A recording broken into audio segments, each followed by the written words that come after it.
নমস্কাৰ বন্ধুসকল, মোৰ নাম তালিজুল হক আৰু আপোনালোকে চাই আছে দ্য আছামিজ এডুকেটৰ নামৰ ইউটিউব চেনেল। আজি আমি সাধাৰণ জ্ঞানৰ ওপৰত আন এটি ভিডিঅ' আনিবলৈ সক্ষম হৈছোঁ। আজিৰ ভিডিঅ'টোৰ মূল বিষয়বস্তুটো হ'ল কালচাৰৰ ওপৰত, অৰ্থাৎ কৃষ্টি সংস্কৃতিৰ ওপৰত। তো বলক ভিডিঅ'টো আৰম্ভ কৰোঁ। আজিৰ ভিডিঅ'টোৰ প্ৰথমটো কুৱেশ্যন আছিল, ইয়াত খালী ঠাই পূৰণ কৰিব দিছে, ডেছ is not a form of Karnataka music. Dash কৰ্ণাটকীয় সংগীতৰ ৰূপ নহয়। কোনটো কৰ্ণাটকৰ সংগীতৰ ৰূপ নহয়? ইয়াত চাৰিটা অপশ্যন দিয়া আছে। প্ৰথমটো হ'ল শ্লোকেম, দ্বিতীয় নম্বৰটো হ'ল কৃতি, তৃতীয় নম্বৰটো হ'ল থিলানা আৰু চতুৰ্থ নম্বৰটো দিয়া আছে থাপ্পা। ইয়াত শুদ্ধ এনচাৰটো হ'ব অপশ্যন নম্বৰ 4, থাপ্পা। Option number 4 is the correct answer. দ্বিতীয় নম্বৰ কুৱেশ্যনটো হ'ল name of the musician who adapted guitar to Hindustani music. কোনজন সংগীতজ্ঞই হিন্দুস্তানী সংগীতত গিটাৰৰ ব্যৱহাৰ কৰিছিল? ইয়াত চাৰিটা অপশ্যন দিয়া আছে। প্ৰথমটো হ'ল পণ্ডিত ৰবি শংকৰ, দ্বিতীয় নম্বৰটোত দিয়া আছে R.D. বৰ্মন, তৃতীয় নম্বৰটোত দিয়া আছে বিশ্বমোহন ভট্ট আৰু চতুৰ্থ নম্বৰটোত দিয়া আছে ৰেম'। ইয়াত শুদ্ধ এনচাৰটো হ'ব option number 1। Option number 1 is the correct answer, Pandit Ravi Shankar. পৰৱৰ্তী কুৱেশ্যনটো হ'ল Mount Abu in Rajasthan is associated with which religion. ৰাজস্থানৰ মাউণ্ট আবু কোন ধৰ্মৰ লগত জড়িত? ইয়াত চাৰিটা অপশ্যন দিয়া আছে। প্ৰথমটো হ'ল জৈনিজম, দ্বিতীয় নম্বৰটো হ'ল হিন্দুইজম, তৃতীয় নম্বৰটো হ'ল শিখজম আৰু চতুৰ্থ নম্বৰটো দিয়া আছে বৌদ্ধিজম। ইয়াত শুদ্ধ এনচাৰটো হ'ব option number 1। Option number 1 is the correct answer, Jain ধৰ্ম। ৰাজস্থানৰ মাউণ্ট আবু জৈন ধৰ্মৰ লগত জড়িত। পৰৱৰ্তী কুৱেশ্যনটো হ'ল with which dance form is Sonowal Mansingh associate. Sonowal Mansingh কোনবিধ নৃত্যৰ লগত জড়িত? ইয়াত চাৰিটা অপশ্যন দিয়া আছে। প্ৰথমটো হ'ল কুচিপুড়ি, দ্বিতীয় নম্বৰটোত দিয়া আছে কথক, তৃতীয় নম্বৰটোত দিয়া আছে মোহিনী আট্টম আৰু চতুৰ্থ নম্বৰটোত দিয়া আছে ওডিচি। ইয়াত শুদ্ধ এনচাৰটো হ'ব option number 4। Option number 4 is the correct answer, Odissi. Sonal Mansingh Odissi নৃত্যৰ লগত জড়িত।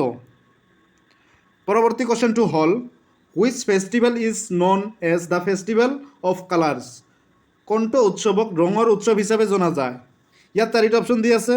প্ৰথমটো হ'ল ৰাম নৱমী, দ্বিতীয় নম্বৰটো হ'ল জন্মাষ্টমী, তৃতীয় নম্বৰটো হ'ল গান্ধী জয়ন্তী আৰু চতুৰ্থ নম্বৰটোত দিয়া আছে ফাকুৱা। ইয়াত শুদ্ধ এনচাৰটো হ'ব option number 4, Holi is the correct answer, Fakuwa. Fakuwa উৎসৱ ৰঙৰ উৎসৱ হিচাপে জনা যায়। পৰৱৰ্তী কুৱেশ্যনটো হ'ল, ইয়াত খালী ঠাই পূৰণ কৰিব দিছে, ডেছ is the popular dance form Andhra Pradesh. ডেছ হৈছে অন্ধ্ৰপ্ৰদেশৰ জনপ্ৰিয় নৃত্য। ইয়াত চাৰিটা অপশ্যন দিয়া আছে। প্ৰথমটো হ'ল কুচিপুড়ি, দ্বিতীয় নম্বৰটো হ'ল বিহু, তৃতীয় নম্বৰটো হ'ল ভাৰতনাট্যম আৰু চতুৰ্থ নম্বৰটো হ'ল ওডিচি। ইয়াত শুদ্ধ এনচাৰটো হ'ব option number 1 is the correct answer, Kuchipudi. Kuchipudi হৈছে অন্ধ্ৰপ্ৰদেশৰ জনপ্ৰিয় নৃত্য। পৰৱৰ্তী কুৱেশ্যনটো হ'ল with which dance form is Guru Kelucharan Mohapatra associated. গুৰু কেলুচৰণ মহাপাত্ৰ কোনটো নৃত্যৰ লগত জড়িত? ইয়াত চাৰিটা অপশ্যন দি আছে।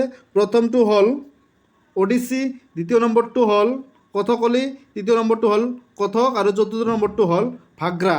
ইয়াত শুদ্ধ এনচাৰটো হ'ব option number 1 is the correct answer, Odissi. Kelucharan Mohapatra Odissi নৃত্যৰ লগত জড়িত। পৰৱৰ্তী কুৱেশ্যনটো হ'ল with which musical instrument is Amjad Ali Khan associated. Amjad Ali Khan কোনটো বাদ্যযন্ত্ৰৰ লগত জড়িত? ইয়াত চাৰিটা অপশ্যন দি আছে। প্ৰথমটো হ'ল চৰদ, দ্বিতীয় নম্বৰটো হ'ল ফ্লিউট অৰ্থাৎ বাঁহী, তৃতীয় নম্বৰটো হ'ল চেহেনাই, চতুৰ্থ নম্বৰটো হ'ল তবলা। ইয়াত শুদ্ধ এনচাৰটো হ'ব option number 1 is the correct answer, sarod. পৰৱৰ্তী কুৱেশ্যনটো হ'ল name of the famous Indian musician known as flying musician of India, ভাৰতৰ উড়ন্ত সংগীতজ্ঞ হিচাপে জনাজাত বিখ্যাত ভাৰতীয় সংগীতজনৰ নাম কি? ভাৰতৰ উড়ন্ত সংগীতজ্ঞ হিচাপে জনাজাত বিখ্যাত ভাৰতীয় সংগীতজনৰ নাম, ইয়াত চাৰিটা অপশ্যন দি আছে। প্ৰথম নম্বৰটো হ'ল ভীমসেন যোশী, দ্বিতীয় নম্বৰটো হ'ল ওস্তাদ জাকিৰ হুছেইন, তৃতীয় নম্বৰটো হ'ল তানসেন, চতুৰ্থ নম্বৰটো হ'ল ওস্তাদ বড়ে গোলাম আলী খান। ইয়াত শুদ্ধ এনচাৰটো হ'ব option number 1 is the correct answer, Bhimsen. ভাৰতৰ উড়ন্ত সংগীতজ্ঞ হিচাপে জনাজাত বিখ্যাত ভাৰতীয় সংগীতজনৰ নাম হ'ল ভীমসেন যোশী। পৰৱৰ্তী কুৱেশ্যনটো হ'ল who was awarded the prestigious Dada Saheb Phalke award for the year 2011? 2011 চনত কাক সন্মানীয় দাদা চাহেব ফাল্কে বঁটাৰে পুৰস্কৃত কৰিছিল? ইয়াত চাৰিটা অপশ্যন দি আছে। প্ৰথমটো হ'ল সৌমিত্ৰা চেটাৰ্জী, দ্বিতীয় নম্বৰটো হ'ল আদৰ গোপালকৃষ্ণন, তৃতীয় নম্বৰটো হ'ল অমিতাভ বচ্চন আৰু চতুৰ্থ নম্বৰটো দিয়া আছে বি.আৰ. চোপ্ৰা। ইয়াত শুদ্ধ এনচাৰটো হ'ব option number B is the correct answer, আদৰ গোপালকৃষ্ণন। পৰৱৰ্তী কুৱেশ্যনটো হ'ল with which state is the Kathakali dance related? Kathakali নৃত্য কোন ৰাজ্যৰ লগত জড়িত? ইয়াত চাৰিটা অপশ্যন দিয়া আছে। প্ৰথমটো হ'ল কৰ্ণাটক, দ্বিতীয় নম্বৰটো হ'ল ৰাজস্থান, তৃতীয় নম্বৰটো হ'ল গুজৰাট, চতুৰ্থ নম্বৰটো হ'ল কেৰেলা। ইয়াত শুদ্ধ এনচাৰটো হ'ব option number 4 is the correct answer, Kerala. Kathakali নৃত্যৰ লগত জড়িত ৰাজ্যখনৰ নাম হ'ল কেৰেলা। পৰৱৰ্তী কুৱেশ্যনটো হ'ল which film begged 10 Filmfare award in the 51st Filmfare award in 2006? 51তম চলচ্চিত্ৰ মহোৎসৱ 2006 চনত কোনখন চলচ্চিত্ৰই 10টা চলচ্চিত্ৰ বঁটা লাভ কৰিছিল? ইয়াত অপশ্যন চাৰিটা দি আছে। প্ৰথমটো হ'ল পৰিণীতা, দ্বিতীয় নম্বৰটো হ'ল ব্লেক, তৃতীয় নম্বৰটো হ'ল পাহেলি, চতুৰ্থ নম্বৰটো হ'ল অপহৰণ। ইয়াত শুদ্ধ এনচাৰটো হ'ব option number 2 is the correct answer, black. পৰৱৰ্তী কুৱেশ্যনটো হ'ল which musical instrument is called as the queen of musical instrument? কোনটো বাদ্যযন্ত্ৰৰ ৰাণী বুলি কোৱা হয়? কোনটো বাদ্যযন্ত্ৰৰ ৰাণী বুলি কোৱা হয়? ইয়াত চাৰিটা অপশ্যন দি আছে। প্ৰথমটো হ'ল ভায়লিন, দ্বিতীয় নম্বৰটো হ'ল ফ্লিউট অৰ্থাৎ বাঁহী, তৃতীয় নম্বৰটো হ'ল বীণা, চতুৰ্থ নম্বৰটো হ'ল চেহেনাই। ইয়াত শুদ্ধ এনচাৰটো হ'ব option number 3 is the correct answer, veena. Veena বাদ্যযন্ত্ৰৰ ৰাণী বুলি কোৱা হয়। পৰৱৰ্তী কুৱেশ্যনটো হ'ল which of the following festival is celebrated on the 25th December each year? তলৰ কোনটো উৎসৱ প্ৰতি বছৰৰ 25 ডিচেম্বৰত উদযাপন কৰা হয়?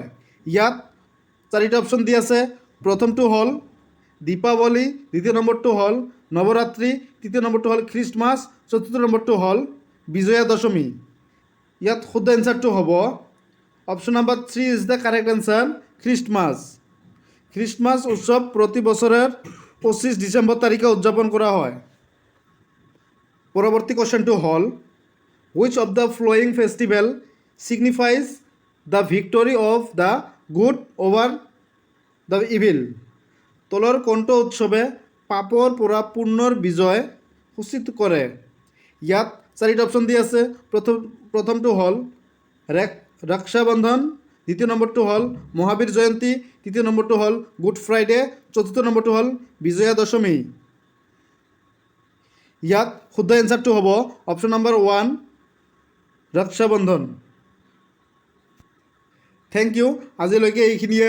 ভিডিঅ'টো চাই যদি আপোনালোকে উপকৃত হয় তেনেহ'লে ভিডিঅ'টো লাইক এণ্ড ছাবস্ক্ৰাইব কৰিব।